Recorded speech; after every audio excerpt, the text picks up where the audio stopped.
যারা আওয়ামী লীগ করছেন আমি বলবো দল করবেন, কিন্তু শেখ হাসিনার নেতৃত্বে নয়। আমরা বলবো যারা আওয়ামী লীগ করছেন শেখ হাসিনা এবং তার পরিবারের নেতৃত্বে, আমি বলবো যারা নাকি তাদের নেতৃত্বে এখন আওয়ামী লীগ করার স্বপ্ন দেখছেন, তারা দেশের শত্রু, তারা ইসলামের শত্রু, তারা মানবতার শত্রু।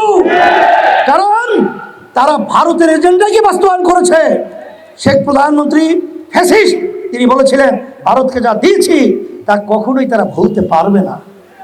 কিন্তু আপনি কি এনেছেন সেটা তো আমাদের বাংলাদেশের জনগণের শোনে নাই। তাহলে বুঝা গেল আপনি ভারতের জন্যই আপনি বাংলাদেশে এই মসনদে বসে ভারতের দালালি করতেছিলেন। যারা আওয়ামী লীগ করছেন আমি বলবো দল করবেন, কিন্তু শেখ হাসিনার নেতৃত্বে নয়।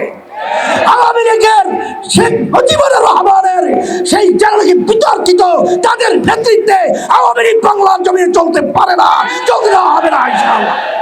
সাথে সাথে আমরা নির্বাচনের ব্যাপারে বলেছি 53 বছর স্বাধীনতার বয়স। আজকে দেশ যাদের যে নিয়মের মাধ্যমে নির্বাচন হয়েছে, এই নির্বাচনের মাধ্যমে ফ্যাসিস্ট তৈরি হয়েছে।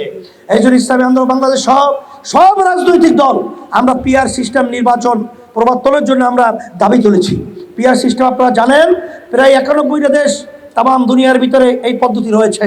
আজকে পিআর সিস্টেমের মাধ্যমেই এই দেশে জাতীয় একটা সরকার গঠন হবে এবং এর মাধ্যমেই বাংলাদেশে আমরা সবাই একত্রিত হয়ে সুন্দর দেশ গড়ার একটা প্রক্রিয়া তৈরি হবে।